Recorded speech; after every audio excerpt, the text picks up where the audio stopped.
Chilekupu. Obugo kere lukala. Anyị na-atọrọ gị mma. Lekwe ndị bịara nga m ugbu a. Ọ bụ ndị nshi na Rapid Television. Ha bịara ka mana ọla bụ mkparịta ụka. Ka mana ọla bụ mkpa ife gbasara omenala. Madachi Chilekupu ejiri bịa lejiwala. Nna m shọ bịara nga ma bịagbule m ya nga ịla mkpukpu apụla ya n'azụ. Ọ bụ ọjị la anyị na-eji anabata ọ. Ọ bụ na ọjị la nna anyị njiri lụọ nwaanyị, lụọ nne anyị. Ọ bụkwa na ya la njiri ga anabata we. Ọ bụkwa na ọjị la anyị na-eji anabata ọbịa ya. Ana machi Chilekupu. Mkpa abịaruwa. Ma enyewa ọjị aga wee ta ọjị tata mma. Anyị ga-eta ọjị tata udo. Anyị ga-eta ọjị tata ọganihu. Ọ ga-edoro Abia steeti mma. Ọ ga-edoro Nigeria mma. N'aha nke nna na nke ọkpara na nke mmụọ nsọ. Amen.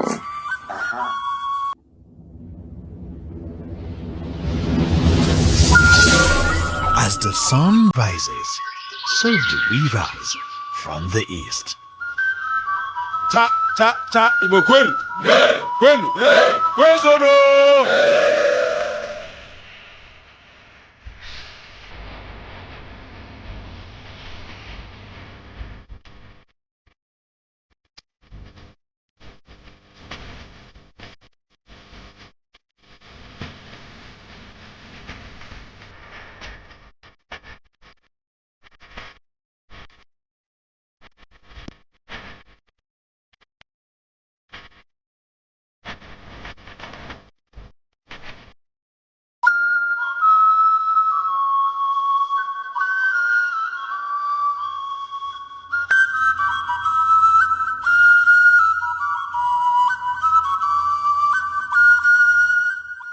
Eastern Circle.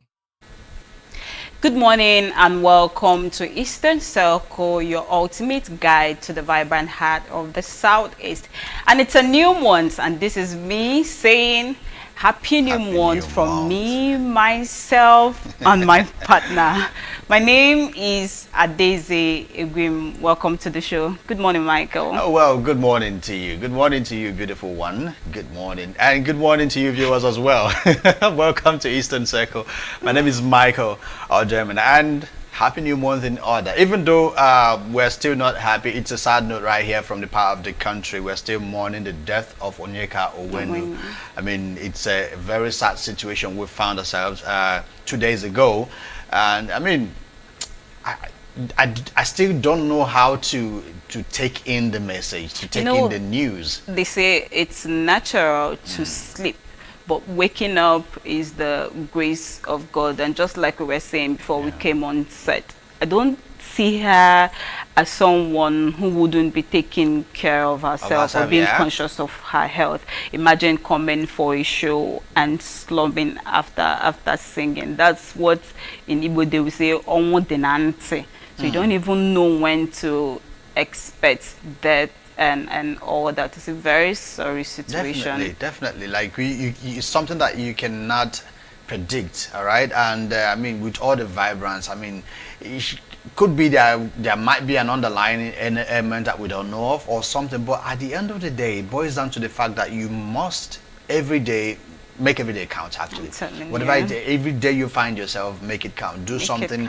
Just be excellent at whatever it is that you do with your day, because you never can tell. You never can tell. You really never can tell. Take all the time in the world now to tell your loved ones how much you love them, your family, your friends, your colleagues. Don't wait for them to die before you start pouring accolades and telling them how much they mean to you. Logging into social media, I'm seeing a lot of all over the place. So someone you didn't even take some time to appreciate when they were alive, or even say nice words to you. That's life for you. It's crazy. So don't wait till I die to type RIP. If you love me, see, that's why every day I take my time. You know, I dedicate a large part of my day to, you know, eulogizing you, to celebrating your beauty and, you know, your gorgeousness. I cannot take that away from my day. Michael, I'll say thank you, but because I don't want to fight you. Okay, but I mean, you shouldn't.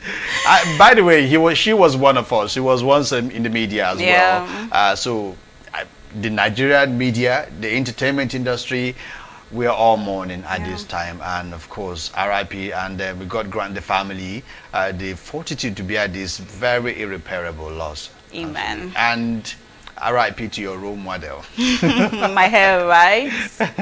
Don't worry, I'll now become a role model to others. When they look at me, they'll remember. In terms of hair. Yes, in everything, Michael, not Because just hair. we're talking about hair now.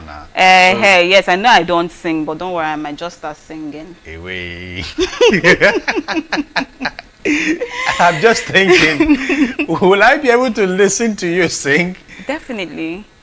I don't know. I don't know. I hope I don't get a panic attack or heart attack when I hear you sing. I'm not that bad. I'm not that bad. But there's no way to find out it unless I actually get to find out, and I don't want to. Don't worry. At the end of the show, I'll sing one of our this thing for you. Okay. All right. Okay. Thank God it's going to be off camera so that nobody will catch me when I'm reacting to that very, very odd event. Anyways, so well, good morning once again and welcome to Eastern Circle. Yeah, we get into what we have for you this morning. So on our spicy breakfast menu, it's Enugu State, all right, serving us hot technological infrastructure aimed at providing and improving security in the state. But before we get into that, it's still in Enugu as the hunger and hardship-sponsored protest is set to hit the streets. Youth groups in Enugu, including the National Association of Nigerian Students, back out of the protest, citing various concerns.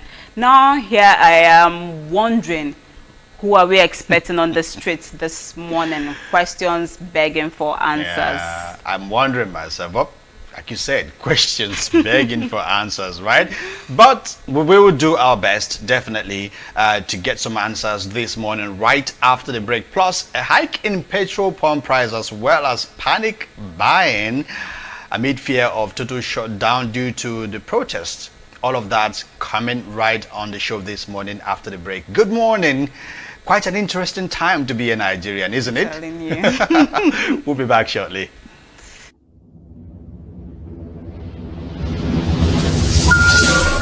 As the sun rises, so do we rise from the east.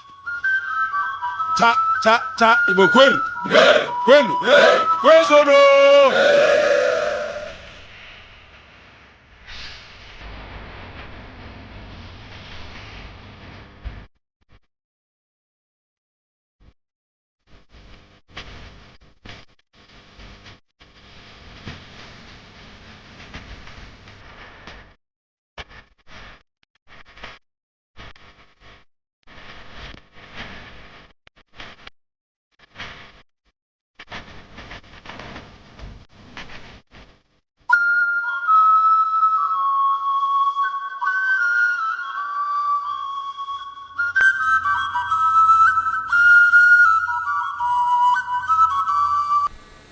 Welcome back. You're still watching Rapid TV, and on our first story this morning, the National Association of Nigerian Students and the National Youth Council of Nigeria Enugu State chapters have decided to withdraw from the planned August protest against the hardship in the country. Just few days to the protest, and they said they no do again. Yeah, so just like we're asking earlier, so it's this morning, all right? We are expected, I mean, the people who want to protest are expected to be on the streets this morning, right? And then just a couple of days ago, these guys backed out.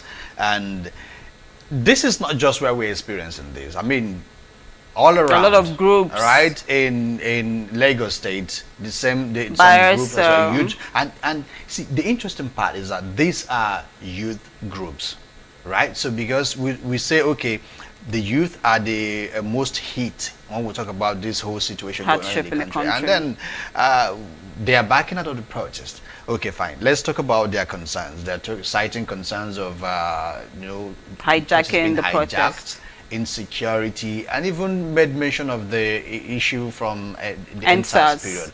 And quite frankly, I see reasons. All right, I see reasons. This is not me being taking side, but I'm thinking about it because after the NSAS of 2020, 2 years later, 2022, Amnesty International talked about how about 40 persons were still in detention. Fast forward to 1 year again later, 2023, they still talked about 15 persons still in detention. It's only this year, about some days ago, that the police came out to say they've processed all the people that were detained and no one from the NSAS protest is still in detention. Now this is 2024, four years down the line. So this can, it's enough reason to dissuade anyone, to discourage anyone to come out and protest, because we don't have a swift legal system or justice system, as you might call it. And that alone, because when you arrest someone, the law says you cannot unlawfully detain someone, because without charging them to court, then you detain someone, no court proceedings, and the person stays there for weeks to months and all of that. That's against the human right. But we see that happen sometimes. And then when you look at it and then talk about not to even mention the people that actually had to die. So it's a lot in the country. But then again, sacrifices are inevitable when change has to happen. Exactly. You get the point. Talking about them backing out of the protests and giving their reasons, the Inspector General of Police had given guidelines for the protest.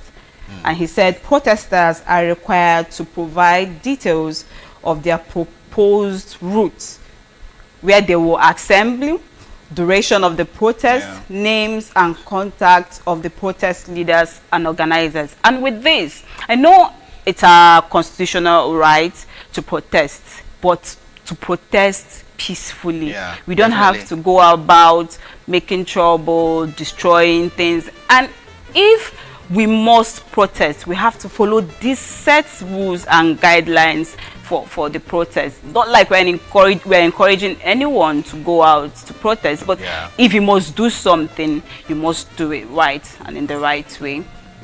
That's actually the point, because right now, and we know how these things happen sometimes during situations or during times like this.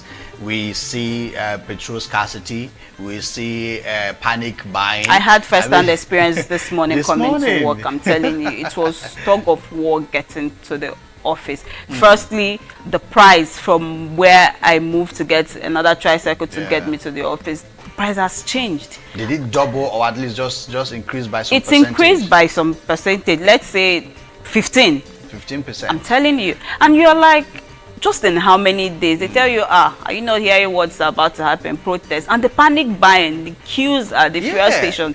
And you're wondering, is it the end of the world? What is happening? Well, you know how these things happen. Like, okay, a friend of mine, I was speaking with a friend of mine yesterday, and he mentioned that when they were, I think he was traveling to another part of town, and they had to, in a public transportation, and they had to stop over at a gas station to get fuel, and they bought 1,000 naira per liter.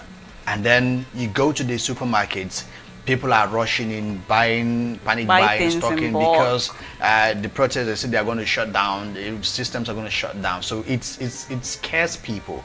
I mean, we had a situation during the COVID-19 when people were locked in, and those who were not able to stock up, that was like, stock up was a very popular expression back then during the, so if you were not able to stock up your house, what are you going to do? Because everywhere is locked, it's on lockdown, shops are closed, businesses are down, everyone should stay indoors. So if you don't have anything to take care of yourself while you're indoors, what's going to happen to you? But where are they getting these informations about getting everywhere getting locked up for the protest? So that's, but then it's a don't you think we are our own problem? Well, you can say that, but then it's a human thing. Paranoia. Something is about to happen. Then before you know it, you're reasoning in your head. You've gone like 10,000 steps backward. Think about what happened in the past. Similar situations. You connect some dots, and you feel like, oh, this is another experience. And if I don't prepare myself, what's going to happen? You know, so that's actually what we are seeing happen right now. And somehow you cannot blame these people. They've been Nigerians for quite a lot. And I mentioned it's an interesting time to be a Nigerian. But basically what I'm saying is, whatever your choice is to protest or not today, going forward. It's just to do it within the ambits of the law and make sure that you're also taking your safety seriously. Exactly. And then the law enforcement, just like you mentioned, they ask people to submit locations and all of that. If in the right sense of it, actually, it's a good thing, so that they can monitor, send, because all the thousands of officers that have been sent out, they have to know where you are to actually guide you. Great. So by virtue of this event, there are thousands of officers have been sent out to different parts of the country. So they should be able to follow up, go to these locations, you know, stay with the people to make sure that the protest stays peaceful. Because you never can tell. Some people might, there could be some elements who amongst the people who would want to cause havoc, or to wreak havoc, and then cause harm on other people. So that is where the law enforcement comes in. They are there to just protect, and the people who are actually there genuinely to protest. Exactly. So like Michael said, if you decide to go out to protest, or if you decide not to, make sure you think about your safety first, and as you're protesting, make sure it is a peaceful protest, because we are all in the country and we know what's going on in the country, and what we're doing is just to sensitize and tell the government that we actually need a change. Definitely. And we are watching as citizens. We are watching. We want change, and then the international community is watching. Exactly. Like a lot of eyes are on Africa and Nigeria by extension. So we need to be seen doing the right things. Yes, the government is responding in some ways. If you ask me, there are some things, there's some measures that we are seeing happening. Even though we would say that's not solving the problem. It's not helping much. But I think they are getting to feel that people are really angry, people are not happy, so they're trying to do the best they can. I mean, first we saw the trucks of rice sent, and then they sent another one with slashed price. So, and we are seeing some of these things happen. But then, how long will you continue to give handouts to the people? Can you even sustain it? Now we're talking about minimum wage, and some governors are even saying they cannot even pay. Afford it. So you get the point. So it's a lot to take in. So it boils down to the fact that we need to change the system, do something about the system, and so that it benefits everyone across board. Exactly. I mean, we cannot overemphasize that capital expenditure is very important. But what we see most times is government doing a lot of spending on recurrent expenditure. I mean, Nigerians are yet to get over the 21 billion naira mansion for the vice president. So things like this can get people really upset. Exactly. In a situation, a volatile economy as we are experiencing now. So that's why we say, government, be sensitive. Listen to the people. Try to feel the pains of the people. Talk to the people. At least give us breakdown of what you're doing or what you're going to do. What are your timelines, and then so we can follow up this. Exactly. Things. At least when you know what is going to happen in the next 3-6 months, you will relax and watch it and allow it to play out. Then when it doesn't play out, you ask questions. That's what we're asking for. That's what Nigerians are asking for. Exactly. But all the same, we keep our eyes on these developing stories today. Just stay safe out there, but we see how it goes today. Stay safe. But of course, we get straight to what we have for you next this morning, and it's right there in Enugu State.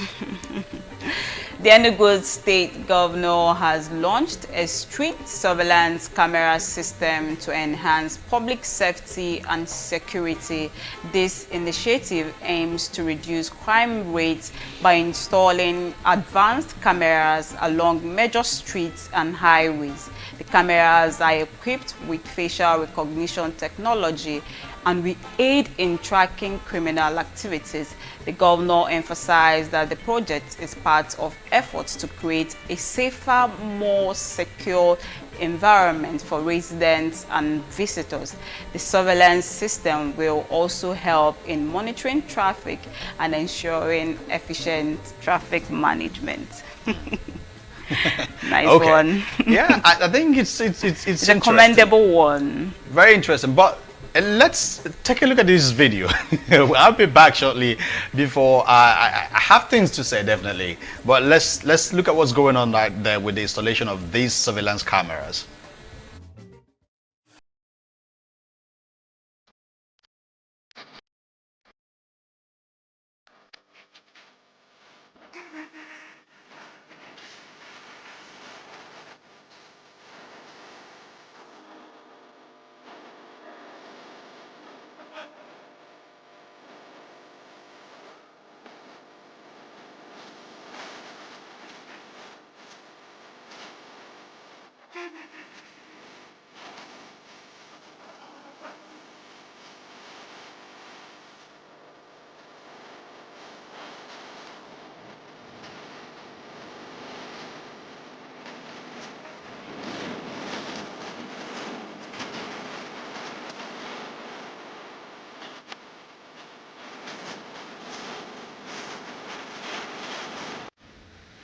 Wow.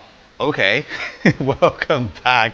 And of course, it's beautiful. I mean, technology is where we are, and it's also the future. All right. So Enugu State, we are seeing that happen. And sometimes you would say this is something you see in maybe advanced countries, or since we are taught what those who are in the zero and first world countries. So, but we're bringing it down to the southeast. So it's very commendable. But you know how Nigerian is. Somebody actually managed to make this whole situation about himself. Let's take a look at this comment. Can you imagine? So, make person no go capture me when the bath. Ha! Nigerians.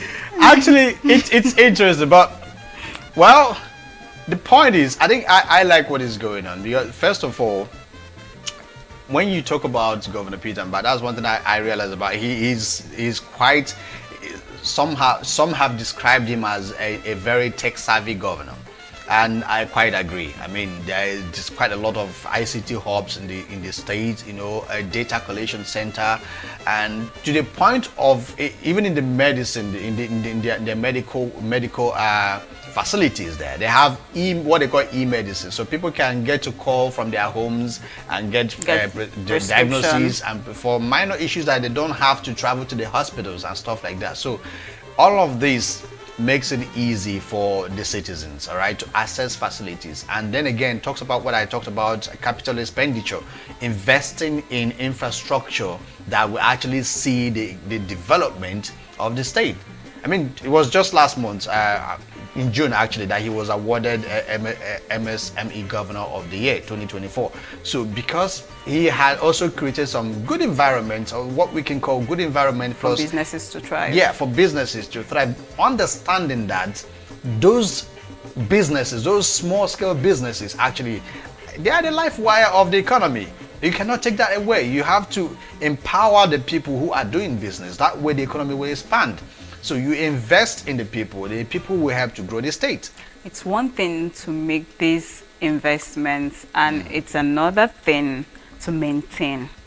Definitely. So what is the plan for the maintenance of these surveillance cameras?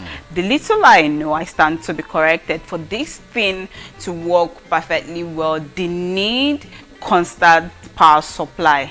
They need bright lights, so that since the cameras has facial recognition, so that it can actually capture the faces of anybody that defaults or does anything wrong around this camera. So are there plans put in place to make sure that these things work out? And also, while you're making these investments, you also think about how to protect these things. You know, we're Nigerians now. You want to vandalize it. They want to take it away to sell or probably make money for me. So as the governments are making these investments, they should also make plans to make sure that these investments last for a long time. Yeah, definitely. Talking about the power supply, I mean, with his kind of person, of course, you know, it's solar powered. These are solar powered, just like we had in the smart schools, all right? the smart schools are solar powered. The devices, the equipment, everything that they have there are solar powered. So that takes care of the power definitely. And then the cameras. This is 2024. So most of the cameras are actually they have what we call night vision. So when it gets dark, they switch to night vision. So even in the dark, they can capture you collecting phone from somebody. I did not know you have gone to Enugu to get. This is technology. I mean, so it's a beautiful thing. But where I have a problem, definitely, just like you mentioned, it's the protection of these things. I mean, we've seen cases. Look at the Third Mainland Bridge, for instance. Some people will go and then they will pull out the manholes that are used to to fix some part of the bridge. They will pull it out because it costs money, so they go sell it. In fact, there's been situations where people put down street lights, like put down the rod and carry everything. You understand? So these things happen. So that's actually where I have a challenge. What is the plan to make sure that this good idea stays? And then again, another thing I would like to add is, what's the plan to expand? Because from what we can see, these are major the metropolis, the city, the major urban areas. So how do we expand this to get to other areas? Even though I think I can commend the governor, because this initiative came along, I think, a few months after he took office last year, and then he announced that they will start mounting the surveillance cameras, and they started doing that somewhere early this year. So, and staggeringly, they are just equipping, doing that, mounting them in different parts. But how do we make this more robust to get to in various other areas? And then, because it's important, trust me, if this can be maintained, it's important as well. Exactly. Because it's not just even for security issues, even for traffic. Exactly. It can help also to monitor traffic. When you want to default, you Yeah. will know that there's no what's this traffic people called on the road, Yeah. not FRS, I don't know what they're called in Enugu, Okay. chasing you for default. And once you know Yeah. that there's a camera there that can get your face or get your license plate number, you will behave And yourself. that way, you know that you don't even need to run, because even if you run, They'll because come- you they'll will just come be to in your your house house and and then they you found get your a car. knock, and then they tell your guy, hey, you know what you did. You say, Exactly. what did I do? What did I do? They'll They'll play bring and out show your you. record. There's nothing you can do about it. So that's the good thing about this. It's a welcome development. There It are is. people who naturally have the instincts to be unscrupulous and even get to deny it. They don't have such. Once you don't have anymore. proof, you have nothing against them. Definitely. So for people like that, the Enugu State governor is out and ready to deal with them.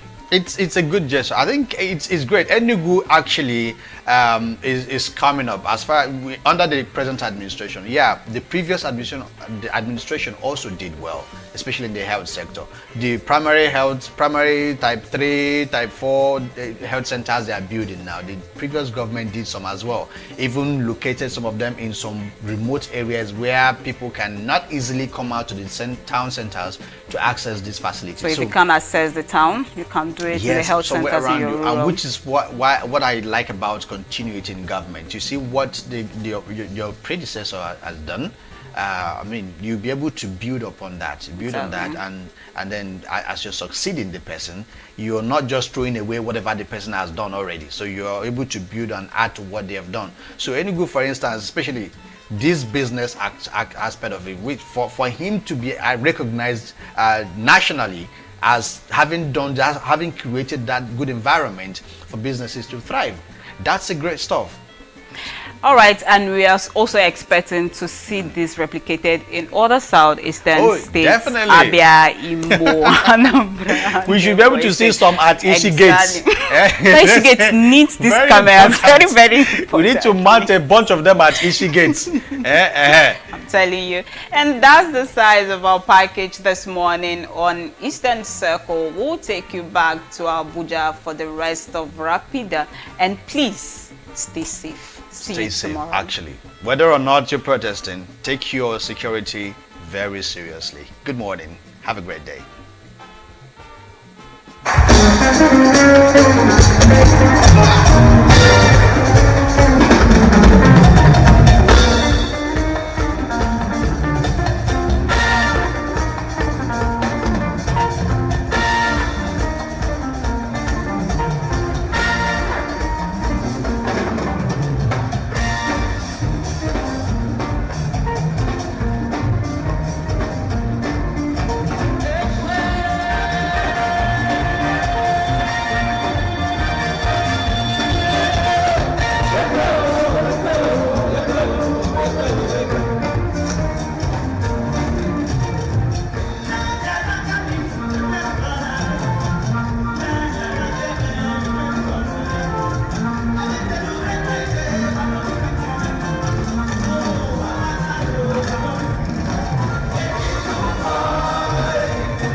rises, so do we rise from the east.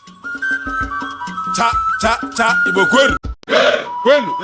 Kwesoro.